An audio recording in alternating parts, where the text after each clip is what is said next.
அன்பு நண்பர்களுக்கு வணக்கம். ஜாசோபீடியா சேனலுக்கு உங்களை அன்புடன் வரவேற்கின்றேன். இன்னைக்கு நாம கேட்க போற கதை மகாபாரத கிளைக்கதையில 12வது கதையான சிகண்டி ஏன் பீஷ்மரை கொல்ல வேண்டும் என்று சபதம் கொண்டாள் என்பதை பற்றி தெரிந்து கொள்ளலாம். கதைக்குள்ள போகிறதுக்கு முன்னாடி என்னுடைய சேனலை நீங்க இதுவரை சப்ஸ்கிரைப் பண்ணலனா சப்ஸ்கிரைப் பண்ணிடுங்க. அப்படியே மறக்காம பக்கத்துல இருக்க அந்த பெல் ஐகானை பிரஸ் பண்ணுங்க. சரி, வாங்க நாம கதைக்குள்ள போகலாம். இதுவரை நடந்த யுத்தத்தை காட்டிலும் இந்த 9ஆம் நாள் யுத்தம் கடுமையாக இருந்தது. பீஷ்மர் நாலாபுரங்களிலும் படைகளை வியூகங்கள் அமைத்து போரிட செய்தார். பாண்டவர்களும் அவருடைய வியூகத்தை உடைத்து உட்புக முனைப்பு காட்டி போர் புரிந்தனர். போர்க்களத்தில் துரோணரின் புதல்வன் அஸ்வத்தாமனுக்கும் சாத்தியகிக்கும் இடையே கடுமையான போர். துரோணருக்கும் அர்ஜுனனுக்கும் இடையே நேரடி யுத்தம். பாண்டவர்கள் பீஷ்மரை சூழ்ந்து கொண்டு போர் புரிந்தனர். எத்தனை பேர் எதிர்த்து போரிட்டாலும் அவர்கள் அத்தனை பேரையும் சமாளித்தார் பிதாமகர். இதை கண்டு கிருஷ்ணர் தன் கையில் சக்கராயுதத்தை எடுத்தார். இதை கண்ட பீஷ்மர் இரு கரம் குவித்து கிருஷ்ணனை வணங்கி, பரந்தாமா, என்னை இந்த பிறவியிலிருந்து விடுதலை செய். உன் சக்கராயுதத்தை ஏவி எனக்கு மோட்ச பிராப்தி கொடு என்றார். அப்பொழுது அர்ஜுனன் கிருஷ்ணனிடம், கிருஷ்ணா, நீ இந்த போரில் ஆயுதம் எடுத்து போரிடுவதில்லை என்று கூறியிருக்கிறாய், அதை மறந்தாயா என்று நினைவுபடுத்தினார். சூரியன் அஸ்தமிக்க அன்றைய போரும் முடிந்தது. அவரவர் பாசறைகளில் கூடி ஆலோசனை நடத்தினார்கள். தாத்தா பிதாமகரை களத்திலிருந்து அப்புறப்படுத்தினாலன்றி நாம் வெற்றி பெறுவது சாத்தியமில்லை என்று பாண்டவ சகோதரர்கள் அபிப்பிராயம் தெரிவித்தனர்.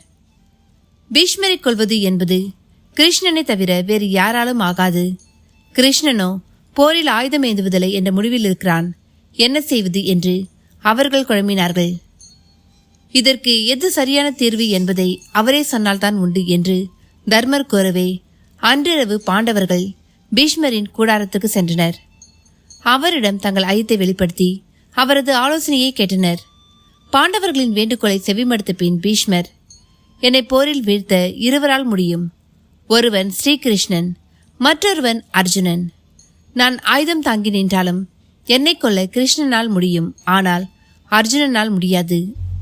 ஆனால் நான் ஆயுதம் தாங்கி போரிடுகையில் ஒரு பெண்ணோ அல்லது பேடோ என்னை எதிர்த்தால் என் ஆயுதங்கள் பயனளிக்க மாட்டாது என்றார் பீஷ்மர். மறுநாள் 10ஆம் நாள் யுத்தம் தொடங்கியது. இருவேறு வியூகங்களை எதிரெதிர் அணியினர் வகுத்து கொண்டு போரிட துவங்கினர். அன்று பாண்டவர்களை முன்னின்று படை நடத்தியது சிகண்டி. யார் இந்த சிகண்டி? பீஷ்மரின் தந்தையான சந்தனு மகாராஜா கங்கையை மணந்து கொள்ள விரும்பிய பொழுது அவள் சில நிபந்தனைகளை விதித்தாள். நான் எது செய்தாலும் அது ஏன் எதற்கு என்று நீங்கள் கேட்கக்கூடாது. அதற்கு சந்தன மகாராஜாவும் சம்மதித்தார்.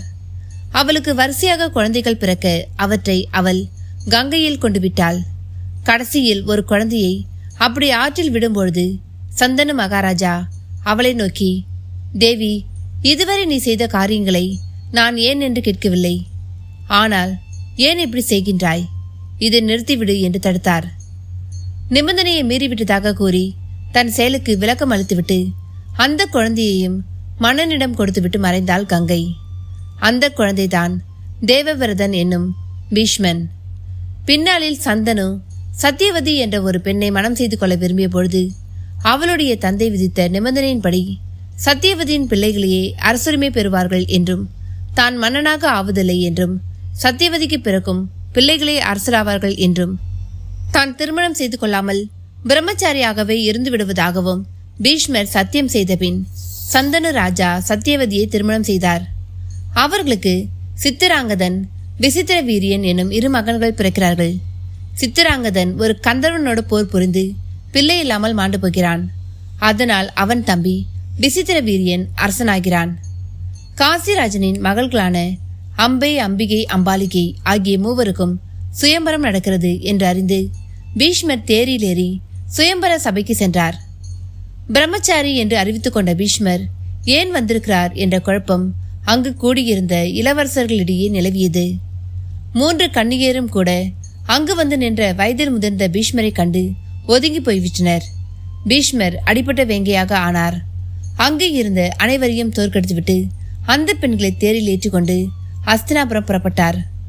மூவரில் அம்பை என்பவளை சௌபல தேசத்து மன்னன் சால்வன் என்பவன் காதலித்து மனம் புரிந்து கொள்ள விரும்பினான். அவன் மட்டும் பீஷ்மரை தடுத்து போரிட்டான். அவனை பீஷ்மர் தோற்கடித்தார். அந்த பெண்களின் வேண்டுகோளுக்கிணங்க அவனை உயிரோடு போகவிட்டார். தான் கொண்டு வந்த அம்பை, அம்பிகை, அம்பாலிகை மூவரையும் தன் தம்பி விசித்திர வீரனுக்கு திருமணம் செய்து வைக்க பீஷ்மர் விரும்பினார். அப்பொழுது அங்கு கூடியிருந்த சபையின் முன்பாக அம்பை பீஷ்மரிடம், நான் சால்வனை விரும்பினேன், ஆனால் அவரை நீங்கள் போரில் தோற்கெடுத்து விரட்டிவிட்டு என்னை கடத்தி கொண்டு வந்து விட்டீர்கள் என்று பீஷ்மரை குற்றம் சாட்டினாள்.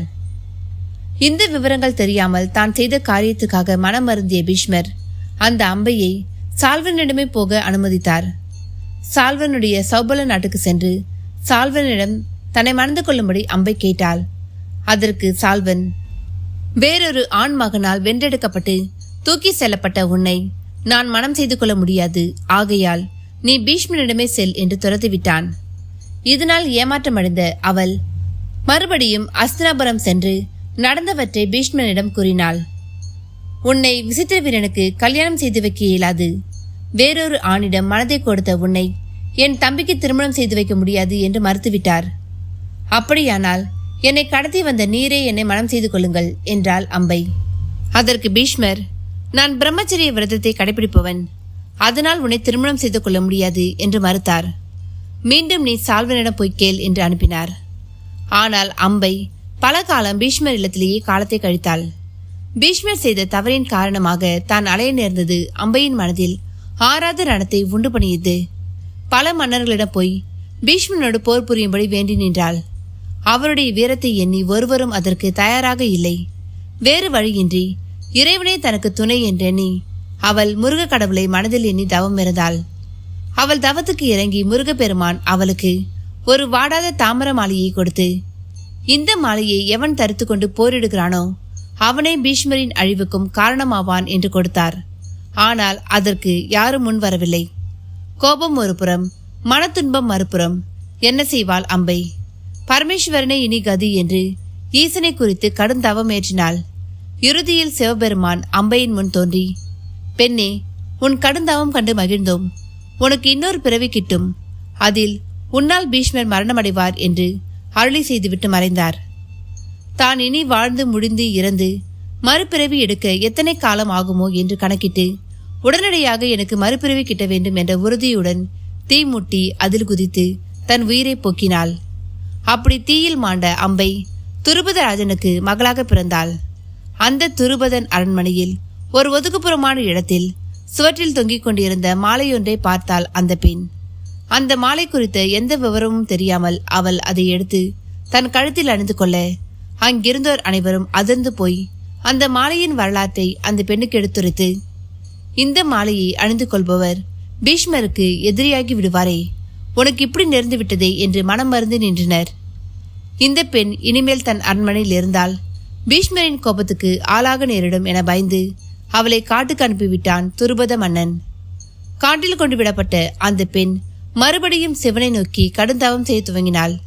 தவத்தின் பயனாக பெண்ணாய் இருந்த அவள் ஆணாக மாறிவிட்டாள். சிகண்டி என பெயரோடு அந்த ஆணாக மாறிய பெண் அர்ஜுனனிடம் தேரோட்டும் பணியில் சேர்ந்தாள். இந்த சிகண்டி தான் இப்பொழுது 10ஆம் நாள் யுத்தத்தில் பாண்டவர் படையை முன்னின்று நடத்தி சென்று போர்க்களத்தில் பீஷ்மரை எதிர்க்க போய்கொண்டிருக்கிறாள். 10ஆம் நாள் போரில் சிகண்டியை சுற்றிலும் மகாரதர்களும் மாவீரர்களும் பாதுகாப்பாக இருந்தனர். பீஷ்மருக்கும் மாபெரும் வீரர்களின் பாதுகாப்பு இருந்தது. போர்க்களத்தில் இவ்விரு படைகளும் ஒன்றை ஒன்று எதிர்த்து நின்றபொழுது எதிரில் நிற்பது யார் என்று பார்த்தார் பீஷ்மர். தன்னை எதிர்த்து இந்த பெண்ணா, இவளை எதிர்த்தான் நான் போர் புரிவது, இந்த எண்ணம் தோன்றியதுதான் தாமதம். பீஷ்மர் தன் ஆயுதங்களை பயன்படுத்தாமல் நின்றார். இதுதான் சந்தர்ப்பம் என்று சிகண்டி அவர் மீது எண்ணற்ற ஆயுதங்களை பிரயோகித்தாள். அஸ்திரங்களை ஏவினாள். இடையே புகுந்த அர்ஜுனன் அவரது கையில் இருந்த வில்லை உடைத்தான். மற்ற பல ஆயுதங்களையும் ஒன்று விடாமல் உடைத்து எறிந்தான். நிராயுதபாணியாக சிகண்டிக்கு எதிராக ஆயுதம் எடுக்காமல் நின்ற பீஷ்மர் மீது அர்ஜுனன் விடாமல் அம்புமழை பொழிந்து அவர் உடலில் இயல்புகும் அளவு கூட இடமில்லாமல் தொலைத்தான். பீஷ்மர் உடனே உயிரை விட்டுவிடவில்லை. அப்பொழுது தக்ஷணாயனம் நடந்து கொண்டிருந்தது. உத்தராயண புண்ணிய காலத்தில் உயிரை விட வேண்டும் என்பதற்காக அர்ஜுனன் அமைத்து கொடுத்த அம்பு படுக்கையில் சில காலம் உயிரோடு இருந்து நல்ல உபதேசங்களை வழங்கிவிட்டு இவ்வுலக வாழ்க்கையை நீத்தார் பீஷ்மர். என்ன நண்பர்களே, கதையை கேட்டீங்களா? இந்த கதையை பற்றி நீங்கள் என்ன நினைக்கிறீங்கன்னு சொல்லிட்டு கமெண்ட் பாக்ஸில் கமெண்ட் பண்ணுங்கள், லைக் பண்ணுங்கள், உங்கள் நண்பர்களுக்கும் ஷேர் பண்ணுங்கள். நன்றி, வணக்கம்.